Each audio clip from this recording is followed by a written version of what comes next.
السلام علیکم۔ اللہ تمہارے بہت قریب ہے، تم مانو یا نہ مانو، وہ تمہاری شاہرگ سے بھی زیادہ قریب ہے۔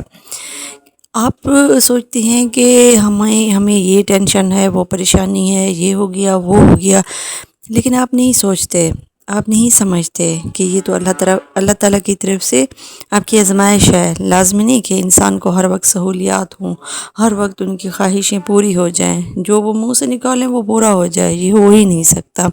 اور یہ تو ان لوگوں کے ساتھ ہوتا ہے جن کو اللہ پاک نے اس دنیا میں ہی نعمتیں دینی ہوتی ہیں، اور آخرت میں ان کا کوئی حصہ نہیں ہوتا۔ ہاں، آخرت میں ہو سکتا ہے ان لوگوں کا حصہ بھی جن کو دنیا میں سب کچھ مل جاتا ہے، آخرت میں بھی ملتا ہے۔ یہ اللہ پاک کی مہربانی اور اس کی عنایت سے ہوتا ہے، وہ جس کو بھی نواز سکتا ہے۔ لیکن کچھ لوگ شکایت کرتے ہیں کہ ہمیں تو کچھ بھی نہیں میسر، ہمیں فلاں چیز نہیں ملی، ہمیں گاڑی، بینک بیلنس اور کچھ بھی مجھے نہیں ملا۔ تو بہت سی شکایت کرتے ہیں اللہ پاک سے کہ ہمیں یہ چاہیے وہ چاہیے، اور ان کی زندگی میں یہ اگر چیزیں نہ آئیں تو وہ کہتے ہیں کہ اللہ پاک نے ہمیں تو نہیں دیا، کچھ نہیں دیا، فلاں کے پاس گاڑی ہے، بنگلہ ہے، سب کچھ ہے، لیکن ہمارے پاس نہیں ہے۔ لیکن وہ یہ نہیں جانتے کہ اللہ ان کے بہت قریب ہوتا ہے، اللہ پاک ان کو دیکھ رہا ہوتا ہے کہ میرا بندہ یہ کیا کرتا ہے، اگر اس کو کچھ دیتا ہوں تو یہ میری دیے ہوئے رزق پہ، دی ہوئی نعمت پہ الحمدللہ کہتا ہے یا نہیں کہتا، اور جس کو نہیں دیتا تو اس کو بھی دیکھتا ہے کہ میں نے اس کو کچھ نہیں دیا، اتنا دیا ہے جتنا وہ بس گزارا کر رہا ہے۔ تو وہ کیا کہتے ہیں اللہ پاک کے بارے میں؟ کیا شکر ادا کرتے ہیں یا نہیں کرتے؟ تو یہ جو چیز ہے نا، دماغ سے نکال دیں کہ ہمیں ٹینشن ہے، پریشانی ہے، ہم یہ کر رہے ہیں وہ کر رہے ہیں، ہمیں ہماری محنت کا صلہ نہیں مل رہا، تو یہ باتیں چھوڑ دیں، اللہ پہ چھوڑیں۔ اللہ پاک ایک نہ ایک دن آپ کو وہ نوازے گا جس کا آپ سوچ بھی نہیں سکتے۔ جو آپ مانگتے ہیں نا، وہ بہت کم اور تھوڑا مانگتے ہیں، لیکن اللہ پاک بہت زیادہ دیتا ہے، آپ کو یقین نہیں آئے گا۔ آپ صبر سے کام لیں، اطمینان سے کام لیں۔ اور ہاں، مین ٹاپک آج کا یہ ہے کہ اگر آپ یوٹیوب پہ آ گئے ہیں، آپ نے اپنا چینل بنا لیا ہے، محنت کر رہے ہیں اور آپ کا چینل گرو نہیں ہو رہا، تو کوئی بات نہیں، صبر کریں، دیکھیں پھر کتنا آپ کو اللہ پاک دے گا۔ اچانک ایک دن ایسا بھی آئے گا کہ آپ جب اپنی ویڈیوز ڈالیں گے یوٹیوب پر، اور پھر ایک دن ایسا آئے گا جب آپ اس کو اوپن کریں گے، دیکھیں گے کہ آپ کا چینل جو ہے وائرل ہو چکا ہوگا۔ اور ہاں، کانٹینٹ ایسا رکھیں جس سے نا دوسروں کو کچھ نہ کچھ سبق ملے۔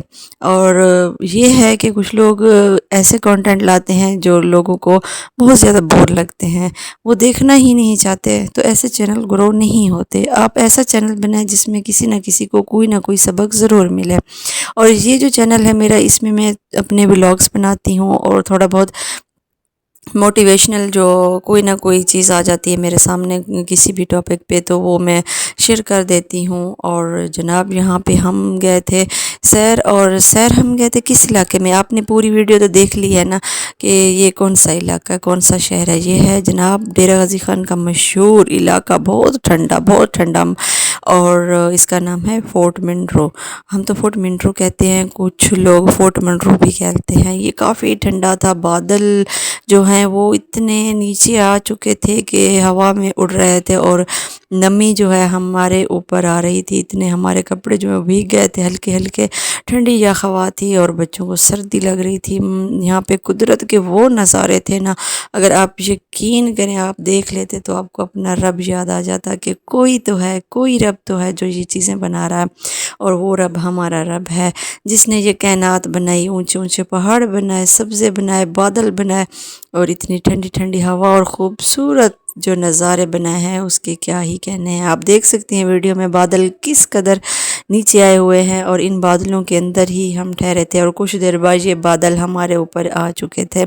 بہت ہی ٹھنڈا موسم تھا۔ جب ان بادلوں کو دیکھا، پہاڑوں کو دیکھا، سبزے کو دیکھا، اور اتنے خوبصورت پہاڑ اور اتنا خوبصورت منظر دیکھ کر مجھے تو میرا رب ہی یاد آ گیا۔ میں نے کہا سبحان اللہ، میرے رب کی قدرت، دیکھیں کتنے خوبصورت نظارے ہیں، بنانے والا ہے وہ دیکھو کتنا عظیم ہوگا، اس کی شان کتنی نرالی ہے، اتنے خوبصورت چیزیں بناتا ہے، وہ خود کتنا خوبصورت ہوگا۔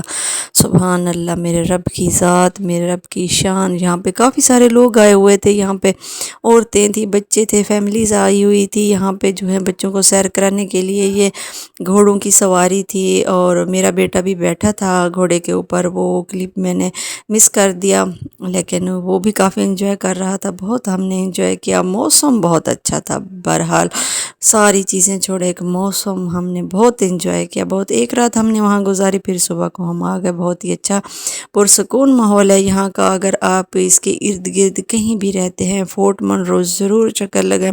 یہاں پہ اگر آپ جس بھی کنٹری یا شہر میں رہتے ہیں وہاں گرمی ہے تو آپ یہاں کا وزٹ ضرور کریں۔ ڈیرہ غازی خان سے 100 کلومیٹر کے فاصلے پر ہے، بہت ہی خوبصورت علاقہ، اس کے ساتھ ہی رکنی ہے، بلوچستان ہے، اور سارے علاقے جو ہیں اس کے ساتھ آ جاتے ہیں، وہ بھی تھوڑا بہت فاصلہ اتنا زیادہ نہیں ہے، لیکن ڈیرہ غازی خان سے ہمارے گھر سے جب ہم روانہ ہوئے تو 100 کلومیٹر کی دوری پر تھا، یہ پتہ ہی نہیں چلا، ہم تقریباً 1.5 گھنٹے کے اندر پہنچ گئے۔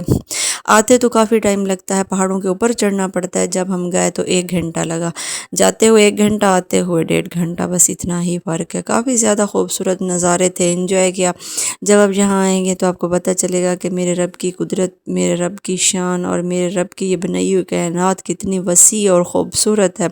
اور جب موسم، اگر آپ گرمی سے نکل کر آئے ہیں، یہاں کا موسم اگر ٹھنڈا ٹھنڈا آپ نے پایا تو آپ کو اپنے رب کی قدرت یاد آئے گی، اس کو بنانے والا یاد آئے گا، کتنا وہ بزرگی والا ہے ہمارا رب، کتنا وہ پاک ہے، سبحان اللہ۔ وہ اتنی خوبصورت چیزیں بناتا ہے ہمارے لیے، ہم انسانوں کے لیے، ہماری سوچ کے لیے، کہ اے بندے تو سوچ، اس کو بنانے والا کوئی تو ہے، اور وہ کون ہے؟ استغفر اللہ، جو لوگ کافر ہیں، شرک کرتے ہیں، ان کو کیا یہ نہیں پتہ کہ اس کو اتنے اونچے پہاڑ کس نے بنائے؟ میرے رب نے بنایا ہے نا۔ کیا ہم ایک چیز خود اپنے ہاتھ سے بنا رہے ہیں، اور وہ ہاتھ سے بنی ہوئی چیز وہ اتنی خوبصورت نظارے بنا سکتی ہے؟ کتنی کم عقلی کی بات ہے جو لوگ شرک کرتے ہیں، کافر ہیں، مشرک ہیں، بتوں کی پوجا کرتے ہیں، اگر وہ اپنے دماغ سے سوچیں، ان کو یہ سوچے کہ یہ خوبصورت بادل، ٹھنڈک، پہاڑ، خوبصورت نظارے کس نے بنائے ہیں؟ کوئی تو زندہ ہے جس نے بنائے ہیں، اور وہ زندہ کون ہے؟ جو تھا، جو رہے گا، وہ میرا رب ہے، سبحان اللہ۔